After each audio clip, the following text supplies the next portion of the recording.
How you doing, All right. Eric? Nice I'm well, hat. Colin. How are you? Oh, thank you. I just dug my car out of the snow, so my hair Oh, was doing a thing. oh, So really? Yeah. professionalism. Yeah, yeah. Well, it's got a good. It's on brand for today's interview. There you go. There you go. So we're talking Whistle, Yeah, um, which I watched last night, and I really enjoyed. Obviously, with a horror film, you're looking for creativity in the yeah, way people are dispatched, and yes. was certainly creative. But tell me, what is the message of Whistle, other than, the inevitability of death? Oh, that's a good start. Well, I didn't want to make a movie that had some kind of like messaging that was, like overshadowing the entertainment of the movie, what was attractive to me in Owen's script, which was a big part of why I did it, was the handling of grief and death, and something which everyone has to deal with in their life, death, because we're all going to die at some point. And so I guess I would say, in answer to your question, it was the memento mori of it all. And by that, memento mori is a phrase that comes into the movie, and it translates, it's a Latin phrase that translates as remember that you will die. And that could sound like a very grim proposition, but and the way it is presented in the movie is also, if you, in relation to Dafne Keen's character Chris's storyline of someone who's suffering from grief and blames herself for the death of her father, um, as being an important aspect of everyone, that we will die, so live your life to the fullest. And that's there's so if you like, that is the sort of undercurrent of the story. But I didn't want that to be sort of pounded into you. Um, but yeah, it was an important part of it, because I love the sort of the mythology in this, and the simple kind of scare of an object that when you blow it, it brings your future death to hunt you down. But in tandem with that is this group of teenage kids who are sort of like, at various stages of teenage angst and confusion and heartbreak in their lives at school. And in a way, this the horror that kind of comes for them helps define them, and as they fight to live. Yeah, there's a great um, diversity in the age ranges of their death totems. We saw, Grace had a very, very old one, and even Haggart's looks, bloated like he drowned or something. Was that in the script, or did you guys have a brainstorming session Yeah. of what the death totems would look like? That is a nice question. Thank you. Yes, a lot was in Owen's script. He'd laid it out really, really well. I guess I worked in to kind of help define those deaths and the continuity surrounding them, because I thought it's such a strong mythology, to have this idea that your death is out there waiting for you, and it knows what happens and how it happens and when it happens and what it looks like. And if you're lucky enough to not have blown the whistle, you'll get to that death at some point in your life, and you may be lucky enough to be, living a full life until you're 90, or you might have some shock accident in the next week or two. But the whistle's going to bring whatever it is going to visit you in the next couple of days, and come for you and give you its death. So it was I liked that they were varied. I liked that they were varied in terms of age and what caused them, and all of that fed into the exciting, how am I going to render these visually and conceptually, and involved a lot of storyboarding and props and makeup and special effects and prosthetics, animatronics, puppetry, stunt doubles, contortionists.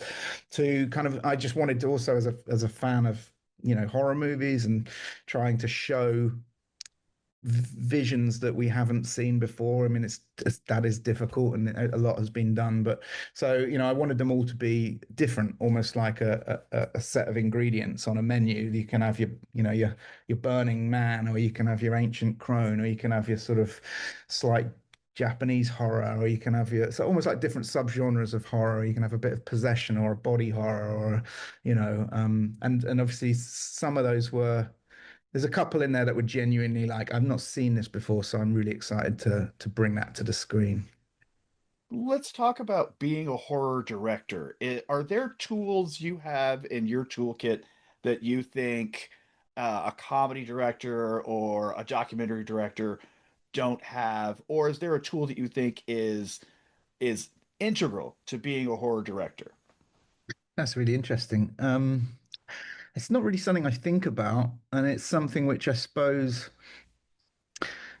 as someone who grew up on with a real love and a passion for sort of horror and fantastical, I guess just kind of, being consumed by the magic of horror and cinema, from seeing King Kong originally when I was 6 to seeing Alien or The Thing or Evil Dead 2 when I was sort of 11 or 12, and seeing visions on screen that I wanted to not only know how they made them, but also recreate them myself, but also want to live inside them. And so as a film director now, getting a chance to try and create worlds on the screen at the cinema that you can hang out in for a couple of hours that don't exist in our world, which actually our world's far more horrific than the worlds that are in horror movies, I find, especially right now. But so in terms of tools, I definitely don't really stop and think, oh, I'm going to go and get out my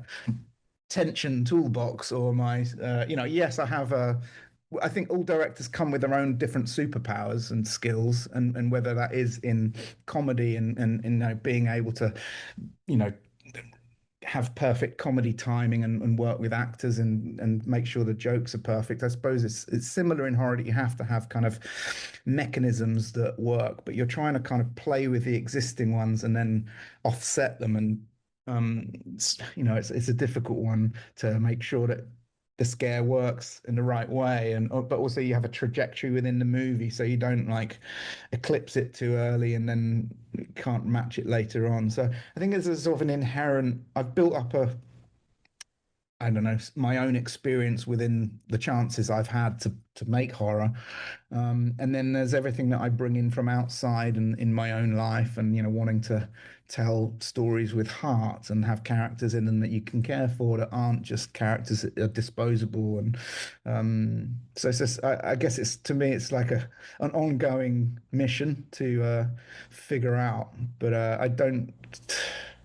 There's definitely kind of mechanisms in horror that you kind of have to work within, but the mission is to try and upset them and get more of a unexpected result, I guess.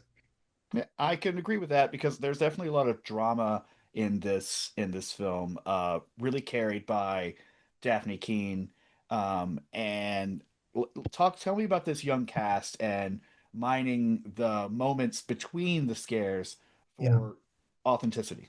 Thank you. Yeah, it was as important to me, and I said at the beginning that was what really appealed to me, was this sort of teenage world, and I could draw upon my own sort of experiences of being at school between the age of about 14 and 17, being a kind of horror loving comic book nerd into music, fancying girls that wouldn't necessarily even know who I was, and kind of be able to draw upon that kind of side of my past when approaching a teenage ensemble, as well as the kind of movies that I was watching that I drew inspiration from A Nightmare on Elm Street through The Lost Boys, The Fright Night or The Blob, and Breakfast Club, and things, movies that were, I think, really entertaining, quite heartfelt. Not They weren't cynical. They weren't dealing with a load of characters you didn't give a shit about. Um, and having a chance to sort of do my first American high school movie, knowing that yes, the horror and the deaths are very important because it's a horror movie, but I wanted to build a sort of an authentic world, both of the American high school and that age of sort of teenage angst and the feel of the confusion and the heartbreak and things that surround that. Um, but also then visually make it a world that could be cinematic, that you could go, you're not just in the high school corridors and classrooms and their houses, you're in the Harvest Festival and you are in the steelworks, and you're kind of trying to um make something as immersive as possible. I've just forgotten what your question was. Sorry. Quite all right. I think you answered it well. That is our time, but thank you so Oh, much, and uh, best of luck with Whistle.